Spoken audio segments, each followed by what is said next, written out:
People in high school used to say that this movie was about my life, but that was them saying that I used to look like Michael Cera.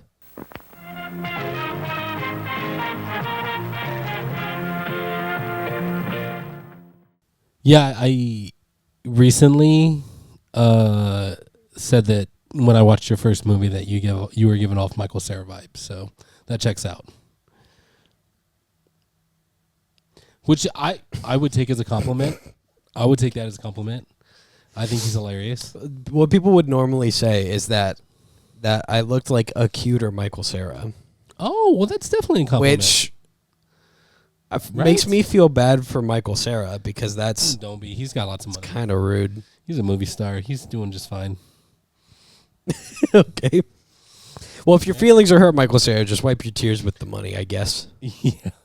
Or come on the podcast and meet your cuter twin. Oh, no. Well, this is Full-Time Movie Fans. How's that for an intro? Yeah, just some trauma dumping for y'all to start off. Yeah. This is Full-Time Movie Fans. I'm host Jarvis. To my right is host your left. Sorry. My right, your left is host Michael. Not Sarah. Host your left. So we're talking about Scott Pilgrim versus the World today. Continuing the trend of having the really good, best dialogue, and I started really strong for a while there. Yeah, and recently it's just been whatever it is. I've seen this movie like 12 times. I've seen this movie less times than that, but I have seen it more than once, and that's all I know about how many times I've seen it. Did you ever watch it in theaters? I didn't watch it in theaters. I did not watch it in theaters. I watched it in theaters opening weekend. Had no idea what it was. Really? Yeah. Completely blind. Yeah. Just seemed like an interesting movie. And for a young teen at the time, very fun. I mean, my brain was just going off. Even as a grown adult, it's very fun. Like, I watched it like hours ago. Yeah. An hour or two and it's ago. still great. Still fun. Had a great time. Laughed. Well, I watched it with my dad, and my dad, if I'm remembering correctly, said it was probably one of the worst movies he's watched. Oof. I don't think he has that Napoleon Dynamite type humor. No, his favorite movie is Braveheart, which isn't a bad movie. It's just like a classic dad favorite movie. It's like a dude. Yeah, Braveheart and Fight Club. No, not Fight Club. He wouldn't. Really? He wouldn't be into Fight Club. Yeah, that's definitely a bro movie. And Passion of the Christ, also one of his favorites. Nice. There's a list of movies that a woman made, Sybil saying, that are red flag movies, and I just listed 2 of them. Yeah, he just likes Mel Gibson then. Yeah, basically. Unfortunately. Basically. Yeah, pretty much. Yeah, Mel Gibson can do no wrong because he made the Jesus movie. Yeah, I mean, which this is the very opposite of. Let's be real. Yeah, this is very opposite, very irreverent. Not as irreverent as Deadpool, which we're going to talk about a lot. Probably because Deadpool is new and here. It's hot. Yeah, it's the hot new thing. But what else is new and hot is Michael Cera as Scott Pilgrim. That's not new. It's old. It's technically it's still hot. It's technically new because the TV series came out last year. Yeah, it's like what's his name from the Ocean's 11 movies. I guess we could even go Brad Pitt these days. Old but hot. Okay. George Clooney. George Clooney is who I was thinking of. Thank you. Old and hot. Old and hot. Just like Michael Cera in this movie. Yeah. Yeah, this is one of those weird movies where they're all supposed to be like early young adults. Yeah. And they're all like deep in their 30s. True that. I mean, but I'm going to make the claim that I made in the other video if you just came from watching our episode on Iron Man. Yeah, have you noticed that the more that we do this, the harder it is to remember the ones we've done? Yeah, why you keep bringing up age stuff? The older I get, the more my memory fails. Is that what you're trying to say? Yeah. Next thing you know, you're going to be talking about how it's hard for me to walk up steps with my bad knees when the weather's crazy. You do live on the third floor. I do live on the third floor, so I use the steps a lot. And you know what? My knees make it up there just fine. I've been taking my collagen supplements. Your daily vitamins. Yep, because I'm old. So And so are most of the people in this movie. But that's besides the point, because it's still a great movie. When was this movie made? 2010. 2010, 2 years after Iron Man was made. 2 years after Iron Man. And several years before we got Chris Evans in the MCU. Well, sure. Because Chris Evans, famously known as Johnny Storm. Exactly. From the Fantastic Four. Also lesser known as Captain America. Yeah. From the Avengers movies and the Captain America movies.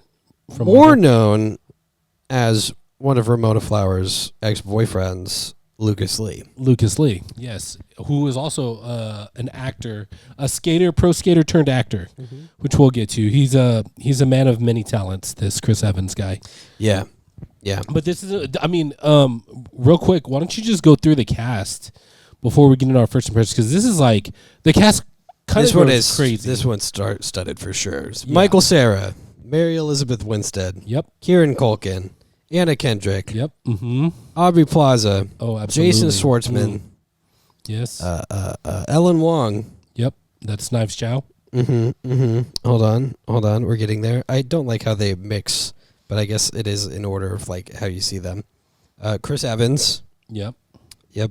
Brie Larson. Yes. Ooh, yes. And a bunch of others. Brie Larson. And Bill Hader as the first voice we hear. I love Bill Hader. Long time ago. Love Bill Hader. In Toronto, Canada. Yep. And then also Scott Pilgrim was dating a high schooler. Brie Larson, you know what? I saw this before I knew who Brie Larson was. Yeah. And her character, I don't really like her personality. You know, like but man, she could sing. That song, the first time they started singing, I was like, whoa. Did you know that Brie Larson is actually singing in that one? Yeah. And she actually sings in the Marvels movie. She's actually quite talented in musically, which you can check that out on our future channel, Full Time Music Fans. We'll feature Brie Larson. I'm not liking this joke. You've done it twice now, bit? And now I'm...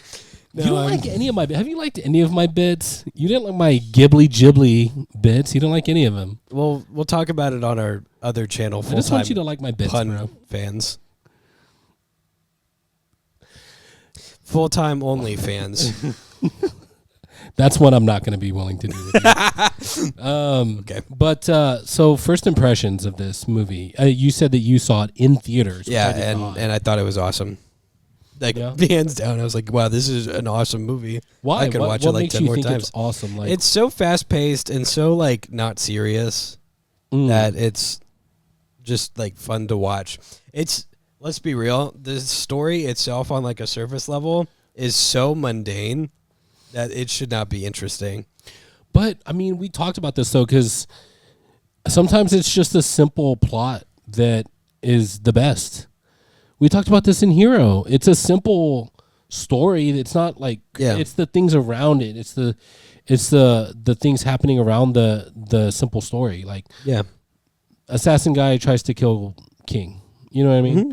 But it's like, hey, Scott Pilgrim has a terrible love wife. A boy loves a girl. Yeah. And all the crazy things that happen around it. It's very simple. And her ex-boyfriends try to beat him up. Yeah.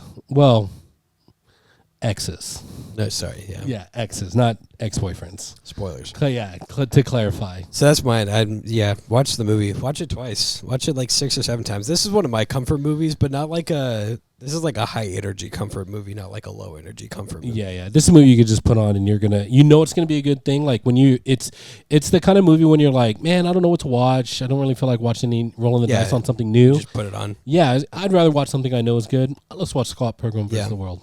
Yeah, for sure. I made a claim in the Iron Man episode, which we just finished recording, that I think that Scott Pilgrim vs. the World is probably one of the best comic book adapted to a movies. And I'm thinking like what I would also consider a contender is like I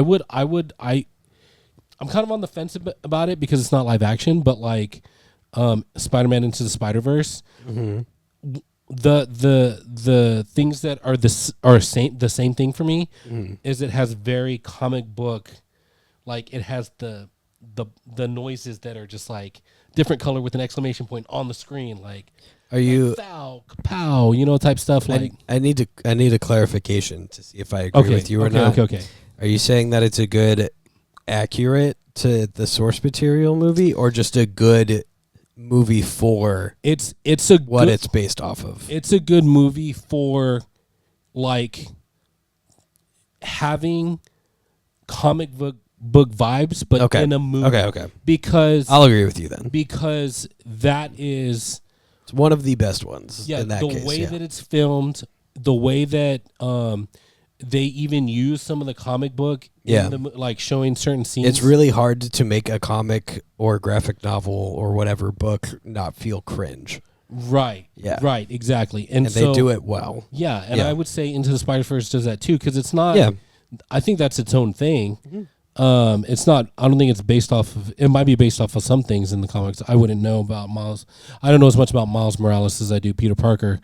But what it does well is translate as you're watching the movie. You feel strong comic book vibes, because of the transitions and because of which. I agree. Which Star Wipe. The first the original Spider-Man trilogy with the homie. Help me out. Go ahead. No, you got to help Toby? me out here.